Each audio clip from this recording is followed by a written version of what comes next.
P T I کی طرف سے استعمال ہو رہا ہے. یعنی نعیم الحق صاحب کہہ رہے ہیں کہ خارج از امکان ہے. نہ صرف یہ کہ مانگی نہیں بلکہ اس کا امکان بھی کوئی نہیں. امکان بھی کوئی نہیں. تو یہ تو دو سٹیٹمنٹس آ گئی نا پاکستان تحریک انصاف کی جانب سے. سر وزیر دفاع خواجہ آصف کی جانب سے کل بڑا واضح پیغام دیا کہ بھارت نے ایک جانب تو جھوٹی سرجیکل اسٹرائک کی بات کی اور انہوں نے یہ کہا کہ ہم نے یہ ابھی جعلی یہ خواب بھی دیکھا. پہلے بھی سرجیکل اسٹرائک کا دعویٰ کیا تھا جو کہ جھوٹا تھا بالکل, اور انہی کے اداروں نے اس بات کو واضح بھی کیا تھا کہ کہاں سرجیکل اسٹرائک ہوئی.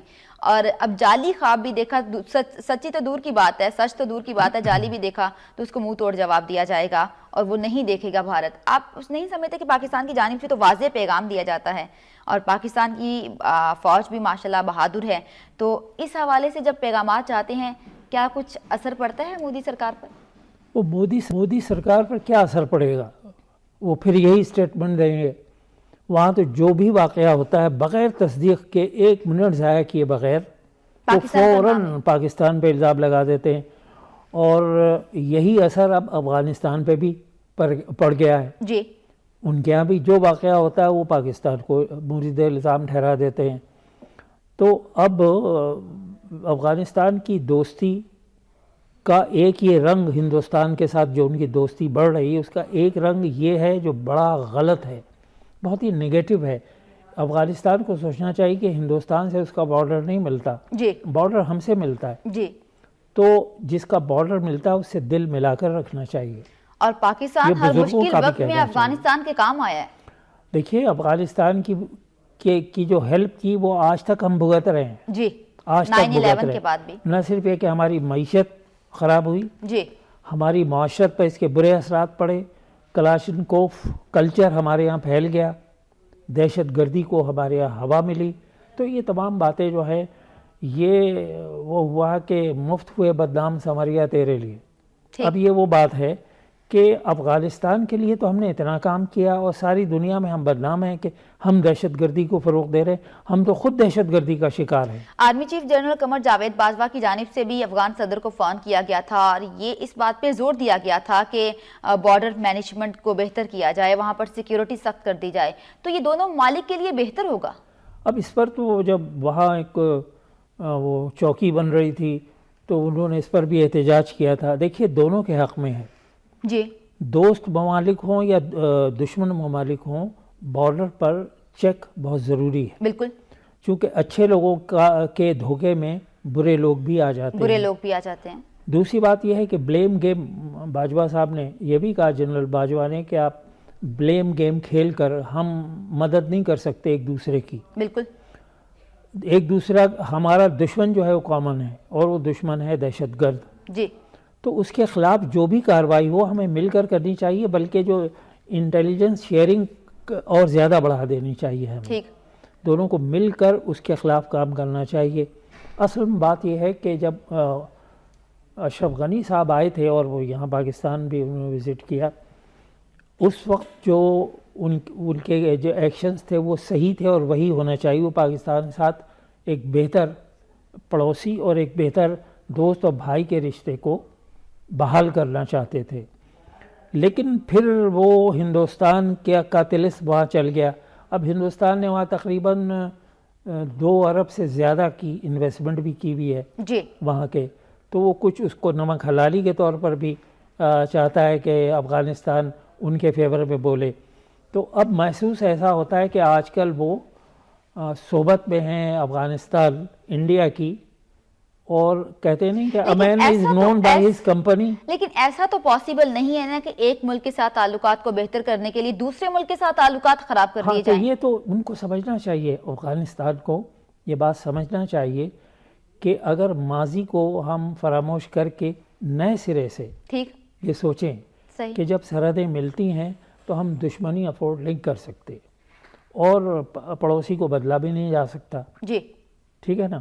تو ان حالات میں دوستی ہی واحد آپشن ہے افغانستان اور پاکستان دونوں کے لیے, اور دونوں کو اس پر کام کرنا چاہیے.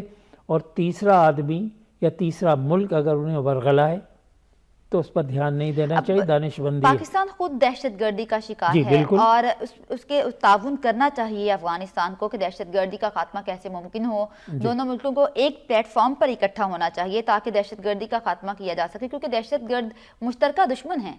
اب دیکھیے لیکن کچھ اشرف غنی صاحب کی بھی کچھ مجبوریاں ہمارے ذہن میں آتی ہیں۔ صحیح، پورے افغانستان پہ تو ان کی حکومت نہیں ہے، جی ایک حصے پر ہے، جی وہاں پر دوسرے جو ہیں طالبان ہیں ان کی حکومت ہے، جی اور وہ طالبان کی جو شرارتیں ہیں ان کے خلاف وہ پاکستان کے ذمہ ڈال دیتے ہیں۔ جی تو یہ تو ایک غلط سی بات ہے کہ آپ ان پر کنٹرول کریں، لوکل اپنا ایڈمنسٹریشن اور دہشت گردی کے خلاف جو اپنا کام ہے اس کو زیادہ ایفیشینٹلی وہ انجام دیں اور پاکستان سے تعاون کریں۔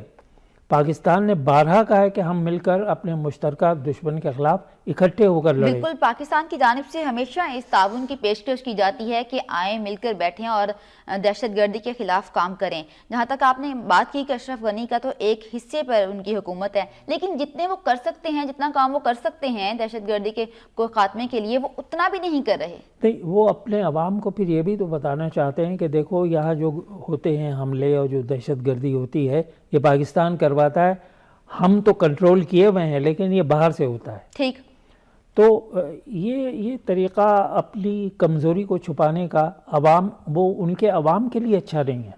صحیح، یعنی افغانستان کا وہ حصہ جس کے عوام کے حکمران اشرف غنی ہیں ان کے لیے بھی مناسب نہیں۔ اور دوسری جانب مودی سرکار کی بڑکیں جو کہ صرف بڑکیں ہی ثابت ہوتی ہیں، اگر ان کی فوج کی بات کر لی جائے تو وہاں پہ ان کو اچھا کھانا تک نہیں دیا جاتا اور وہ پاکستان کے ساتھ مقابلہ کرنے کی بات کرتے ہیں۔